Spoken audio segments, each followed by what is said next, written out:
Hi, I'm Jackie Smith, and I was fortunate enough to be inducted into the NFL Hall of Fame in 1994. I spent 16 years playing tight end with the St. Louis Cardinals and the Dallas Cowboys. During that time, I've learned that there's more to building a winning football team than developing the obvious essentials of speed, strength, and endurance. Despite the presence of those physical requirements, a team cannot reach its potential unless team leaders capture the team's minds by creating an atmosphere of fun, fairness, fulfillment, and confidence. Then, players become willingly and fully engaged in the team building process. That's why I'm a partner at Champion Strategies and why I work with Bill Shreffler. We know how to help you create winning teams too. Well, thanks, Jackie. I am Bill Shreffler, the CEO and head coach for Champion Strategies. Like Jackie, I've been building winning teams for many years. Our backgrounds are slightly different. However, Jackie and I worked together on several corporate events, and it occurred to us that our philosophies were very similar. Right. My main focus as a CEO on several ventures in the past has been to create and support great teams. You know, I've been fortunate enough to be brought into situations where we had to create teams from scratch. I've been fortunate enough to be brought into organizations where teams were falling apart and needed to be put back together. And it's always been a blast, and I've really enjoyed that. So who better to consult with than Jackie, who's been a part of great teams and has been coached by, come on, I'm a sports fan, Tom Landry, John Coryell, Joe Gibbs. Give me a break. We decided to start Champion Strategies and write a book after looking at some of the universal ingredients that motivate and support great teams. The book is called Execute Like a Pro, and it's available now on Amazon.com. Imagine you're the CEO of the company, and maybe you are. You've gone through all the strategic analysis, select your market position. I'm going to throw some buzzwords at you here. You've done Porter's 5 Forces and the Boston Consulting Group Matrix, and you've looked at the 5 generic strategies and picked your focus. You've even hedgehogged, whatever that means. Some of you do. Got the right people on the bus and perfected your servant leadership skills. So why the heck is your company not crushing its numbers? In some cases, you've picked the wrong niche, or maybe you've got management issues. However, let me put forward the following hypothesis. In many cases, your company's poor performance comes down to one simple fact. Well, we've talked about this before, Bill, and it really comes down to you have their hands and you have their hearts and their backs, but not their brains. Right. And they're not into it. They don't really quite see the same kind of light you do and the same kind of vision. And a similar situation happens in football, no matter the fact that these guys are so strong and fast and ugly, that it's really a game of arms and legs, but it's played mostly from the neck up. It's how you think about what you do, even in a physically demanding sport like football. Absolutely. Research conducted by Time Magazine recently indicated that less than half of American workers, 45% actually, are satisfied with their jobs. This is the lowest percentage since 1987. It's been, gosh, was that 25 years ago?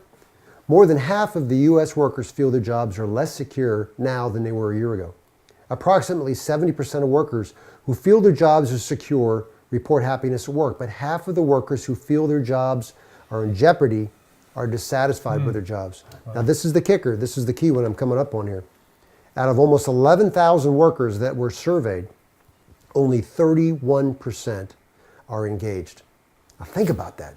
That means 69%, or more than 2/3 of potentially your team, want to be anywhere but at their job. Wow. They'd rather be fishing, or they'd rather be outside doing who knows what, but they want to be anywhere but sitting at their desk, or maybe working outside on the poles, or whatever you got them doing to help you hit your goals. Engagement is a measure of whether employees identify with the company they work for and their buy-in for the company's mission. Engagement is really the key to great results. Higher levels of engagement are strongly related to higher levels of innovation. Those companies with a highly engaged workforce improved operating income by 19.2% over a period of 12 months, while those companies with low engagement scores saw operating income decline by almost 33% over the same period. So hey, which would you rather have, the 19% growth or the 33% decline? The margin between those two is about 50%. That's pretty significant. So from these stats, it is clear that employee engagement is a critical driver of performance, and yet only 31% of the workforce in America today is engaged and want to be at work. Wow. We now come to the heart of the matter and the key topic for our book, Execute Like a Pro. What can we do to improve employee engagement? We've probably all attended corporate outings, where you participate in the team building events, have parties to get to know each other better and, coworkers better and all that kind of stuff. But the reality is that these programs are a good idea. However, they're only really short help with a short-term employee happiness and employee camaraderie. It doesn't last very long. In other words, it's a short hit. People come out of there, they probably feel good for a day or two, and then it all wears off. If our only goal were happiness, we could work off on Fridays and install an open bar in the middle of the office. What we want is a high-performing corporate culture that is driven by an engaged workforce. Well, Bill, it's interesting that you look at some of these things and compare them, make some analogies with football, and to that end, we've developed the following model to look at with key drivers of employment engagement, where people really get involved in what's happening. And there's the one that's real important factor is fun. Are people laughing? Are they having fun in the office? Are they always serious and somber and not really enjoying it? In other words, do they enjoy being a part of the team and sharing the team's goals? That's got to be a critical thing within an organization, obviously, just as it is on a football team. And fairness. People need to know that they're being treated fairly. In other words, am I getting a chance to really prove myself? Am I trying to get a chance to do what I need to do to be able to make this team or to make this organization fulfillment? Pretty intuitive. Do I feel like the work we're doing is important? Is my role important? And am I growing as a result? And in other words, can this team realize my potential as a player? I feel like I've got a little bit more to offer, and has this team been able to pull that out of me? And then the status quotient. Ego-driven, however, everyone wants to be proud of their company and of their accomplishment. And is this a quality team? Am I part of a quality team, the type of people I want to be around, keep my family around, and grow with? And community, is there a supporting and trusting team at this company? Do I respect my co-workers? Do I have a lot of respect for them? Are they serious teammates? Are they serious about being the best? Can I count on them to do the best that they can do so that help me get to what I'd like to get out of this business? Well, I'll tell you, there's an interesting takeaway, is that the higher in the organization an employee gets, the higher they tend to score on a survey. While this makes sense, it also tends to leave managers with a blind spot. Everything is great for me, therefore it must be so for everyone else. For this reason, we recommend getting an impartial 360-degree feedback from employees on a routine basis. We used to do this in the companies that I managed as a CEO. We have developed an online survey here at Champion Strategies that measures the level of employee engagement as well as the key drivers that I just mentioned. If you're interested, please visit our website at www.championstrategies.net and sign up for a free survey for your team. Again, no cost to you, and it may provide some useful insights. We'll put together the information and give it to you so that you can see how it goes. So now that we know the key drivers for employee engagement, what processes, programs can we put into place to increase engagement and drive results? Now back to the book and back to our past history together. We developed a program that we call Play to Win that incorporates a fun football theme and applies it to a rigorous management and performance measurement process. If you prefer a baseball or a soccer theme, that's okay. We can help craft a program that works well for you, but again, it's all framed around team. We will help you get it done. We'll talk more about the specific steps of the program in a moment. However, the program is philosophically based on these 4 areas. Number 1, define winning. This is essential, and this is usually comes about by defining your mission statement. What do you want to achieve? Where do you want to go in a way that's crystal clear that your teammates can follow you and help you get to your mission? What are your goals? What do you want to achieve? It's been a rallying cry that the team can use to develop specific how-to goals. It needs to inspire some emotion from your team. Develop key performance indicators. This is the area where you put how behind the what of your mission statement. Communicate. Holy cow. How many times have we talked about communication, right? In sports and business and everything. It's always important. We believe strongly in getting folks in a room or on the phone daily to have a brief call to discuss progress towards achieving your key performance indicator goals. This builds a no surprises culture and keeps the team laser focused on the bigger picture. 20 minutes a day is worth your time. That's the thing. When I talk to other CEOs and I talk to other business leaders, I ask them, if you have a mission and there's something you want to achieve, isn't it worth 20 minutes of your time a day to make sure that you hit those numbers and beat those numbers? 20 minutes a day. It's not a big time commitment. It's amazing what can happen. And celebrate. Yes. Nothing wrong with that. Nothing wrong with that at all. This means that once you have achieved your goals and at a certain milestones along the way, you pause to recognize people and take time to have some fun. And you'll read in the book that we actually, in my prior lives, I've actually had timeouts and half times where we took people into football stadiums and ran them through the tunnel. Jackie was with us, and Jackie was out there, high-fiving people as they came through the tunnel, and we had a blast. Well, this was an interesting time for me, Bill, in going through that process with you. I had, quite frankly, I had my reservations about it because it was so much going on. But the more I stayed around it and the more meetings I attended, I really got a special feeling to see that so many people react so positively and have so much fun. And it was just, it became really an interesting thing for me to observe and to see. Now these people are really successful. I mean, they're really doing this. They're having a fun out here, and it looks like something I'm a little bit uncomfortable with, all the hoorah going on and all the. But you went into so much detail of the team atmosphere and the team environment that really did affect it. You went deep into the team concept and you examined it and you made it work.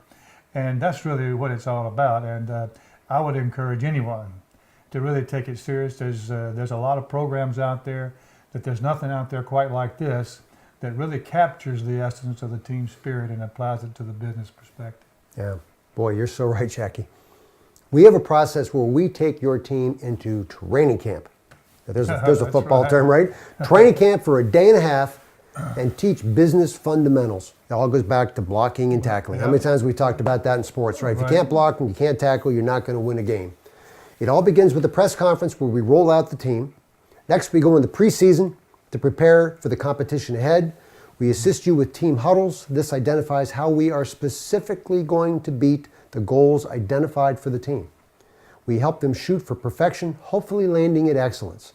They'll prepare a game plan and a scorecard to make it happen. Again, all of this is specific and measurable, like Jackie said a little bit ago. We get right down in the weeds. Yeah, everything compares and makes analogies with a team concept, and everyone, gals, guys, everybody can understand how a football team is put together, why it's necessary to put it together like that. And it's easy to apply it to the business perspective, and it works. Yeah, boy, amen. And we also give everybody on the team a position. Right. It doesn't matter what you're doing, you have a position. You could be special teams, you could be the quarterback, the running back, whatever, but everybody has a position. Everybody can relate to what that means to them personally. So now you're ready for the kickoff. So you take your plans and you put them into actions, or as we call it, game on. We help you plan for a halftime and a year-end event. Again, these are very cool things, and we have another thing that we call the Booster Club, where we actually help you reach out to the vendors and suppliers that are a part of your company that would be willing to give you marketing dollars and support to help you get this stuff done so it doesn't even come out of your budget. That's the experiences I've had. I think we could probably do that for you as well. As an example of the great things that can happen, my team, when I was running Charter Communications, a part of Charter Communications, we made the cover of the annual report in 2000. If you look at the cover of that annual report, there's 5 of my teammates right there on the field in their jerseys, the Michigan Blizzard. We also won an industry award for the program. We can help you win. We can help you get your team engaged. We can help you crush your goals. We've been in your shoes. If you have ever won a game in sports or watched a team win a championship, you know the emotions that result for all the team members. It works. And it's an amazing feeling, right, really Jackie? is. I mean, when you win that game, it's cool. Yeah, when you get them immersed in an environment, it works. It's just an amazing thing to watch and very much fun to be a part of for everyone. Absolutely. So you can have this feeling in your team. You know, Vince Lombardi said the quality of a person's life is directly proportional to their commitment to excellence, regardless of their field of endeavor. And that's one of the things that we talk a lot about. If you commit yourself to excellence, amazing things will happen to you. Not only in your work life, but in your home life. You become a better dad or a better mother. You become a better husband or wife. You become better at everything you do because you're committed to being the best you can possibly be. We have a thing that we call evolution of winning. And we get into this a little bit more when we actually have a training camp. But it's really kind of 4 things. It starts with I can't. A lot of organizations out there say, I can't do it. I can't do what you're asking me to do. I don't have the tools and the materials or whatever it is. So what we do is we help you get them to the I can. The I can says, okay, now as an employee, as a teammate, I can do it. I've got the tools, I've had the training, I know what I need to do. I can do this. The only problem is most companies stop at the I can. And they go, okay, now that you can do it, go do it. Now we're back into the trap of the 31% engaged, 69% not engaged. Right. I can do it, but you know what? I'd rather be fishing with my buddy, or I'd rather be somewhere else than right here.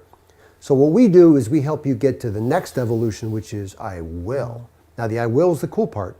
That's where Jackie was talking about the team and the desire. When you get to the will part, people, you better get out of the way, because they're going to go get the flag for you. They're going to make it happen. They're going to become part of a team. They want to win, and they are invested. They're engaged. And finally, you get to the I did. Now the I did is a really cool place to be. Not a lot of organizations get to the I did. The I did is where that you kind of stand on the mountaintop and you look back and you go, wow, what a body of work. This all came together really cool. This was great. I had fun. I feel engaged. I had a good time at work, and I did what I said I was going to do. How cool is that?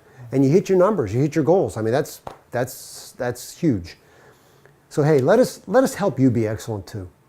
I mean, please call me, Bill Shreffler, at 314-302-0782, or email me at bill@championstrategies.net so we can help you be the best that you can be. We look forward to celebrating with you. Hey, Jackie? Here we go.